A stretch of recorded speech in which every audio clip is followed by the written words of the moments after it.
Welcome to the Maria Liberati Show, where food meets art, travel, and life. So what does food mean to you?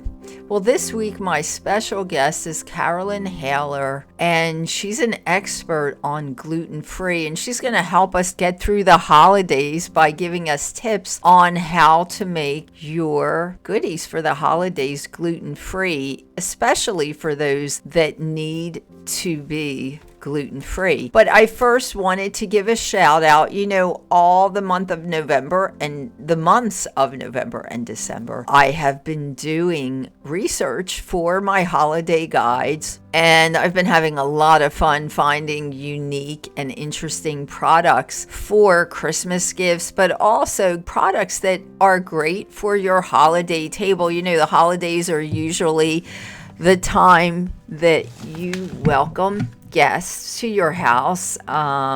We do it all throughout the year, but sometimes holidays are a little more than usual. So it's always great to have some really nice products at your table, for the Christmas holidays. So I wanted to, as I've been doing, give a shout out to these next products that I found.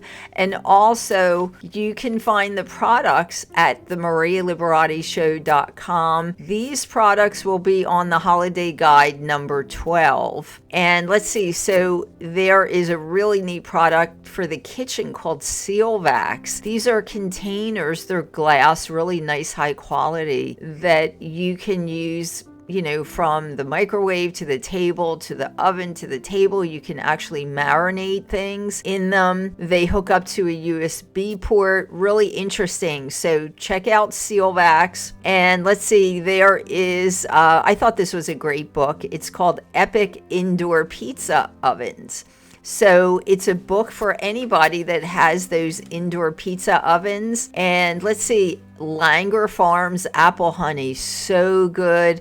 Try their apple honey. I've tried their apple butter also, so delicious. Langer Farms. Copper Cow coffee and lattes, really good coffee. And they do have lattes, so they come in packets, so they're really easy to make. But they do have regular coffee also to brew. And let's see, Cambio Coffee Roasters. Cambio Coffee is a great coffee to try for the holidays. Belle Aroma Esprit de Fleur Essential Oil Nebulizer. This is really nice if you want to impart a really nice aroma in your room, in the rooms in your house, that while you're welcoming guests, or if you just want a nice calming atmosphere after all that holiday shopping and cooking, and be able to just sit and meditate and have some really calming a calming atmosphere, something that puts you in a calming mood, depending on what essential oil that you use. And then there's Withings. They make some really great items to keep a check on your health. They make a body scan, a watch, and also a blood pressure monitor. And let's see, we have Cook Any Day, and they are, again, glass containers that are great. Again, they can be used in the microwave, and they go from microwave to table. And let's see, we have Wacol, that's WACOL, lingerie and pajamas, some really nice selection there. They make great holiday gifts. And then, of course, we had mentioned before Conmigo, which is a great accessory, travel accessory for anyone that is going to be doing travel. Great suitcase to use. And if anybody goes on the Conmigo site and puts in the code Maria Show, you will get a special discount. And BlueToby.com, which is my doggie's favorite, has become their favorite resting spot. The BlueToby.com place, their beds, I'm saying place that they can rest their heads. But BlueToby.com is an orthopedically designed bed. They also have these really cute little items called nap noodles that you can put around the bed so the doggies can rest their heads on it. If you've been looking at my Instagram account, account, which is at Maria Liberati, you'll see one of my dogs on the Blue Toby. You know, they're always fighting as to who gets to use the bluetoby.com. And if you go to bluetoby.com and use the code Maria, you will get a special discount also. But check out bluetoby.com, check out all the products, and let me know if you've gotten to try out any of the products or giving them as a gift or tried them out as at your holiday table. Let me know if you like the products as much as I did. Discover the timeless secrets of Italian cuisine with the Basic Art of Italian Cooking series by Maria Liberati. That's me. From fragrant basil to silky olive oil, each page is a culinary masterpiece. Taste the passion, embrace the tradition, and create your own masterpieces in the kitchen with my Gourmand World award-winning book series, The Basic Art of Italian Cooking. Buon appetito, and you can find the books on Amazon.com, Kindle, on marialiberati.com, and on the publisher's website, Art of Living, primamedia.com. And my special guest today is Carolyn Haeler. She is the founder and CEO of Mighty Licious, which is a gluten-free company. And she's going to tell us, you know, it's the holidays and everyone wants to do baking, but not everybody can eat gluten products with gluten in them. So a lot of us need to eat gluten-free and don't have a clue. So I invited Carolyn here to give us some direction. Carolyn, thanks so much for being here. Hi, Maria. Thanks so much for having me. Yeah, it is the holiday season, and it's one of my favorite seasons because, as you stated, I own a gluten-free company and I love to bake. It's one of my passions in life, but I was diagnosed with celiac disease actually in 2012 when I was 31 years old, and it was a dramatic life shift and change. And I'd been baking with gluten up until that point, and then suddenly found that my life was kind of turned upside down from the diagnosis. And I know a lot of people are out there probably struggling with a lot of the same issues that I struggled with because the technology and the chemistry of gluten-free baking is so different from the technology of using wheat. And so a lot of those recipes that are out there, and even though there's lots of claims that you can do one-to-one substitutions, oftentimes it doesn't come out quite as you had planned. A lot of the complaints I see, or a lot of the issues that I faced when I first started baking gluten-free, were the flour was gritty and grainy. The baked good didn't rise the way it was supposed to. Like it would be sunken in the middle and kind of gummy or and none of those things are, you know, what you're looking for in your holiday desserts and treats. So what I've learned through, I've now been baking for gluten-free for over a decade is, and I'm going to be a little technical here just so everyone understands that wheat flour has 400 times more protein than almost any other flour on the market that you can buy, whether it's rice flour or amaranth flour, quinoa flour, tiger nut flour, buckwheat flour. All of those flours are wonderful, but they really don't have the technology that wheat flour has, which it has tons of protein. And it's that protein that's the structure for the baked good. It allows the baked good to rise. It allows it to expand. And it helps it hold its shape. It allows it to be flexible. And that's really where the texture and the crumb in the baked good comes from. So when you're baking gluten-free, you no longer have that technology. And so you have to like sort of think about, how am I going to approach this recipe and sort of adjust for some of that? And it's not as complicated as it sounds.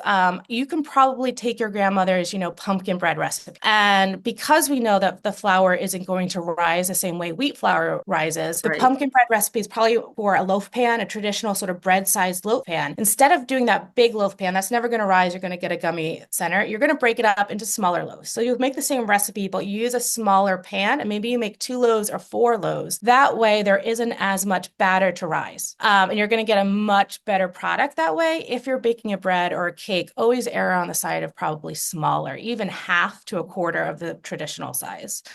If you're making something like cookies, this applies to cakes and breads as well. I like to actually remove a little bit of the flour when I'm starting with the recipe. Say the recipe calls for 2¼ cups, a very common ratio. I would start with 2 cups of the gluten-free flour. And that's because the gluten-free flour is drier, and it's going to sort of absorb that moisture in a different way than wheat flour does. And I think that the end product is actually probably going to be better, especially for a cake or bread, if you use a little less flour. Along those same lines, say you're making a cookie and you don't want to remove the flour because a cookie could then spread too much. Uh-huh.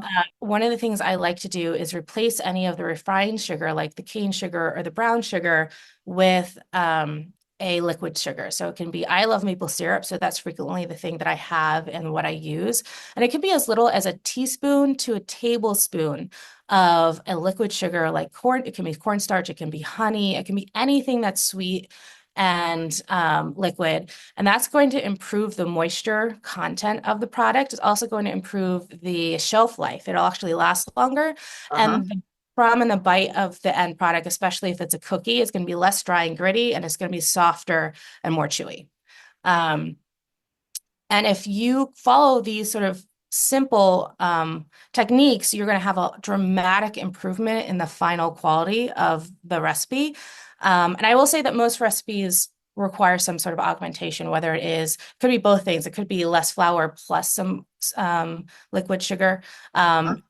It does take a few tries before you're going to perfect it, but it is possible. I mean, most of the things that I bake to date, most people cannot tell that they're gluten-free. Right. I have to tell them, but they are better for you. I can make them, you can even make them vegan, which requires a few more adjustments, maybe a Right. different note. But they can be allergen friendly and healthier and better for you and have the same great taste. You just have to be willing to try it probably 2 to 3 times before it's a perfect recipe. Right. I know that with gluten free, it is a little bit of experimenting, and it's Mhm. not an exact science, it's experimenting. But yeah, once you get the right ratio, you really don't know you're eating gluten free, what used to be gluten free many, many years ago when there were really not a lot of choices out there. It's really difficult to tell, to tell the difference. So, but yes, experimentation definitely. So, what about things like cookies and things that people, make usually typically during the holidays, cookie cutter cookies? Is that something that people can make with the gluten-free flours? Yes, absolutely. So actually, my daughter, I have a 2-year-old. She'll be 3 in 2 weeks. And so Uh-huh. we've been eating lots of cookies. So if she makes them, anybody can, I Absolutely. So if my guess. 3-year-old can make them, anyone can make them. I mean, I have a wonderful recipe. I actually sell a shortbread cookie Uh-huh. that I love. And we actually just tried a new recipe that I just sort of found on the internet and made some Uh-huh. adjustments to. And it was exactly what I just said. We added some maple syrup to it. I made them the first time. They were delicious. They spread too much. And I was like, Uh-huh. I think I would add a little bit more baking soda to that recipe, Oh, which there is you where go. the experimentation comes in. But I mean, it's a wonderful time of year to be making certainly the cookie cutter cookies, and they definitely work gluten-free. My advice, if you're looking for a really pure, like really, what's the word? Traditional Traditional. flavor to your Uh-huh. cookie, the Uh-huh. kind that you remember, that you look for. All flour blends are not made equal, and I've learned Uh-huh. that the hard way having my own company. Right. Um, Not most flour blends on the market are different from each other, and they're going to have gluten-free flour blends are going to have different ingredients in them. Right. I have found that the flour blends that have a lot of ancient grains in them, which I love ancient grains. Who doesn't want Yes. quinoa and amaranth? They're very good for you, high in minerals and antioxidants. Yes. But when you're making, so in my opinion, and this is my humble opinion, when I want a cookie, I want a cookie. Yes. I'll eat the quinoa with my chicken. If I want some whole grains, I'll probably put them in my salad. That's where you're going to get the nutrition from them. You're not Exactly. getting that much. A cookie should be not be the source of your nutrition. Um, Exactly. because no matter what, it's got a whole bunch of butter and sugar in it, if or oil and sugar in it. Exactly. It's not a health food. But if you want Exactly. something that's better for you, certainly if you're like me or you have a gluten intolerance and some sort of digestive issue and you want something gluten free, I would stay away from flour blends that say amaranth Uh-huh. or that have primarily ancient grains in them. And it's because those ancient grains, well, wonderful in a savory dish, they have very bitter aftertastes. Uh-huh. And when you think about a baked good, the only seasoning in there is salt. And the Uh-huh. only flavor, unless it's pumpkin, is like maybe pumpkin, so maybe peppermint is vanilla. And vanilla is it's like vanilla is actually like an essence, it's a fragrance. Uh-huh. It's incredibly beautiful and incredibly delicate flavor profile. So when you Uh-huh. put amaranth and vanilla together, Right. amaranth is Oh, it's not gonna you're not it's gonna not taste the gonna. vanilla. You're gonna taste the amaranth and the bitterness and the acidity of it, especially as you finish the bite, which is why gluten-free products get a bad rap. Uh-huh. It's those ancient grains that are in the flour blend. So I definitely would err towards reading the ingredients on the back of the package and looking for if you want like a sugar cookie, especially, which is just butter, sugar, and vanilla. There's Right, nothing. right. To buy a flour blend that is mostly rice flour based or only rice flour based plus some starches, that's going to give you the best flavor Uh, profile and the best and most traditional outcome to the cookie. those sugar cookies. Great. Yeah. All right, Carolyn. So we're just about out of time. So I know so people can find Mighty Licious online if they want to find you and find Mighty Licious, correct? Yes. Yes, it's at mightylicious.com. Uh-huh. And we ship nationwide and we have a variety of products for most of your dietary needs. Yes, great. Great. Thank you so much and happy holidays. Merry Christmas. Join me on a mouth-watering journey through Italy with my Gourmand World Award-winning book series, The Basic Art of Italian Cooking, which brings you authentic recipes, heartwarming stories, and a dash of Mediterranean magic. Whether you're a seasoned chef or a beginner, these books will awaken your inner food artist. Get ready to say ciao to delicious adventures. And you can find the Gourmand World award-winning book series, The Basic Art of Italian Cooking, at Amazon.com on Kindle and on marialiberati.com and the publisher's website, artoflivingprimamedia.com.